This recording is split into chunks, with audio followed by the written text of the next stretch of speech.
Brought to you by Vigard. ಇವತ್ತು ನಾವೆಲ್ಲ ಹಾಸನ ಜಿಲ್ಲೆಗೆ ತಾಯಿ ಆಶ್ನಾಂಬೆಯ ಆಶೀರ್ವಾದವನ್ನು ಪಡ್ಕೊಳ್ಳಿಕ್ಕೋಸ್ಕರ ನಿಮ್ಮ ಆಶೀರ್ವಾದನ ಪಡಲಿಕ್ಕೋಸ್ಕರ ದೇವಿರಮ್ಮನ ಬಲವನ್ನ ಬೇಡಲಿಕ್ಕೆ ಚನ್ನಕೇಶ್ವರನ ಶಕ್ತಿ ಇದೆ ಅಂತ ಹೇಳಿ ಆ ಶಕ್ತಿ ದೇವರೇ ಪ್ರಾರ್ಥನೆ ಮಾಡಲಿಕ್ಕೆ ನಿಮ್ಮ ಮುಂದೆ ನಾವೆಲ್ಲ ನಿಂತಿದ್ದೇವೆ. ನಮ್ಮ ಅಭ್ಯರ್ಥಿ ವೇದಿಕೆಯ ಮೇಲೆ ಬರಲಿಕ್ಕೆ ಸಾಧ್ಯ ಆಗುವುದಿಲ್ಲ, ಕ್ಷಮಿಸಬೇಕು. ಯಾಕೆಂದ್ರೆ ಇದು ಕೆಪಿಸಿಸಿಯಿಂದ ನಡೀತಾ ಇರೋಂಥ ಚುನಾವಣಾ ಪ್ರಚಾರ ಸಭೆ. ಅವ್ರ ಅಕೌಂಟ್ಗೆ ಎಲೆಕ್ಷನ್ ಕಮಿಷನ್ ಬರೆದು ಬಿಡ್ತಾರೆ. ಅದಕ್ಕೆ ಅವ್ರ ಹೆಸರು ನಾವು ಹೇಳೋಕ್ಕಾಗುದಿಲ್ಲ, ಅವ್ರನ್ನ ಸ್ಟೇಜ್ ಮೇಲೂ ನಾವು ಕರೀದಿಲ್ಲ. ಅದಕ್ಕೆ ನೀವು ಯಾರು ಅನ್ಯತಾ ಭಾವನೆ ಬೇಡ. ಒಟ್ಟೊಳಗೆ ನಮ್ಮ ಕಾಂಗ್ರೆಸ್ ಪಕ್ಷದ ಅಭ್ಯರ್ಥಿಗೆ ನಮ್ಮ ಪ್ರಚಾರ ಮಾಡಲಿಕ್ಕೆ ನಾವೆಲ್ಲ ಇಲ್ಲಿಗೆ ಬಂದಿದ್ದೇವೆ.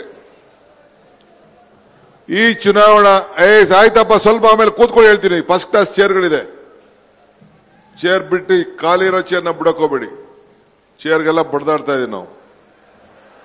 ಇವತ್ತು ನಾನು ನೋಡಿದೆ, ಈ ಬೇಲೂರು ಕ್ಷೇತ್ರದಲ್ಲಿ ವಿಧಾನಸಭೆಯಲ್ಲಿ ನಾವು ಸೀಟನ್ನ ಕಳ್ಕೊಂಡಿದ್ದು. ಆಮೇಲೆ ಮಧ್ಯದಲ್ಲಿ ಬಂದು ನಮ್ಮ ಮುಖಂಡರುಗಳೆಲ್ಲ ಬಂದು ತಪ್ಪಾಯ್ತು, ಮುಂದಕ್ಕೆ ನಾವು ತಪ್ಪು ಮಾಡುದಿಲ್ಲ ಅಂತ ಹೇಳಿ ಕೆಲವರೆಲ್ಲ ಬಂದು ಕೇಳ್ಕೊಂಡ್ರು. ನಾವೆಲ್ಲ ಒಗ್ಗಟ್ಟಿನಿಂದ ನಮ್ಮ ಅಭ್ಯರ್ಥಿನ, ಕಾಂಗ್ರೆಸ್ ಅಭ್ಯರ್ಥಿನ ಮುಂದಕ್ಕೆ ಗೆಲ್ಸ್ತೀವಿ, ಈಗೂ ಗೆಲ್ಸ್ತೀವಿ ಅಂತ ಹೇಳಿದ ಮೇಲೆ ಇವತ್ತು ಎಲ್ಲ ಒಗ್ಗಟ್ಟಿನಿಂದ ಕೃಷ್ಣೇಗೌಡರು ಆದಿಯಾಗಿ, ರಾಜಶೇಖರ್ ಆದಿಯಾಗಿ, ಶಿವರಾಮರವರೆಲ್ಲ ಸೇರಿ ಒಗ್ಗಟ್ಟಾಗಿ ಎಲೆಕ್ಷನ್ ಅನ್ನ ಮಾಡ್ತಾ ಇದ್ದಾರೆ. ನಾನು ಆಗಾಗ ಒಂದು ಮಾತು ಹೇಳ್ತಾ ಇರ್ತೀನಿ,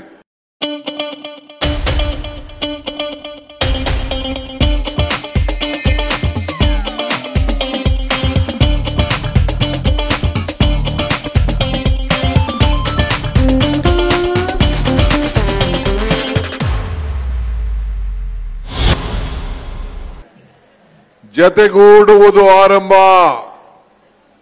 ಜತೆಗೂಡಿ ಚರ್ಚಿಸುವುದು ಪ್ರಗತಿ, ಜತೆಗೂಡಿ ಕೆಲಸ ಮಾಡುವುದು ಯಶಸ್ಸು ಅಂತ. ಈಗ ಸೀಟ್ ಕಳ್ಕೊಂಡ್ರಿ, ಲಾಸ್ ಯಾರಿಗಾಯ್ತು? ನಿಮ್ಗೆ ಲಾಸ್ ಆಯ್ತು. 136 ಜನ ಈ ರಾಜ್ಯದಲ್ಲಿ ಸೀಟನ್ನ ಕೊಟ್ರು. 136 ಜನ ಕೊಟ್ಟದಕ್ಕೆ ಏನಾಯ್ತು?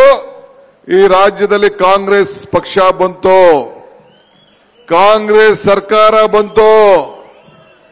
ಎಲ್ಲರಿಗೂ ಕೂಡ 2 ಕೋಟಿ ಕುಟುಂಬಗಳು ನೇರವಾಗಿ ಒಂದಲ್ಲ ಒಂದು ರೀತಿ ಅವರಿಗೆ ಸಹಾಯ ಆಯಿತು.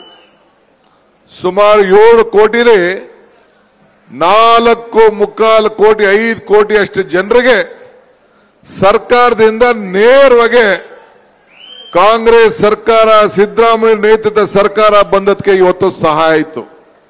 ನಿಜನ ಸುಳ್ಳ ಅಷ್ಟು ಹೇಳಿ ಸಾಕು, ನನಗೆ ಬೇರೆ ಏನು ಬೇಡ. ಇವತ್ತು ನಾನು ತಮಗೆ ಕೇಳಲಿಕ್ಕೆ ನಾನು ಬಯಸ್ತಾ ಇದ್ದೇನೆ, ಹಿಂದೆ ಬಿಜೆಪಿ ಸರ್ಕಾರ ರಾಷ್ಟ್ರದಲ್ಲಿ ಬಂದಿತ್ತು, 26 ಜನ ಗೆದ್ದಿದ್ರು, 27 ಸುಮಲತಾ ಅವ್ರದೇ ಪಾರ್ಟಿ ಅಡ್ಜಸ್ಟ್ಮೆಂಟ್ ಬೆಂಬಲವಾಗಿ ನಿಂತಿದ್ರು. ಈಗ ನಮ್ಮ ಸ್ಥಳೀಯ ಎಂಪಿ ಕೂಡ ಅವ್ರ ಜೊತೆ ಸೇರ್ಕೊಂಡಿದ್ದಾರೆ. ಅವ್ರು ಕೊಟ್ಟ ಮಾತು ಏನಾಯ್ತು? ಯಾವ್ದಾದ್ರು ಒಂದು ಭರವಸೆಯನ್ನ ಬಿಜೆಪಿ, ಇಲ್ಲಿ ಬಿಜೆಪಿ ಅವರಿಬ್ರು ಸೇರಿ ಒಂದಾಗಿ ಎಲೆಕ್ಷನ್ ನಿಂತ್ಕೊಂಡಿದ್ದಾರೆ. ಹಿಂದೆ ಇಲ್ಲಿ ರಾಹುಲ್ ಗಾಂಧಿ ಅವರು ಬಂದು ಬಿಜೆಪಿ ಅವರು ಬಿ ಟೀಮ್ ಅಂತ ಕರೆದಿದ್ರು. ಈಗ ಬಿ ಟೀಮ್ ಹೊಂಟೋಯ್ತು, ಈಗ ಪಾರ್ಟ್ನರ್ಶಿಪ್ ಆಗ್ಬಿಟ್ಟಿದ್ದಾರೆ, ಇಬ್ರು ಪಾರ್ಟ್ನರ್ಗಳಾಗ್ಬಿಟ್ಟಿದ್ದಾರೆ. Brought to you by Vigard.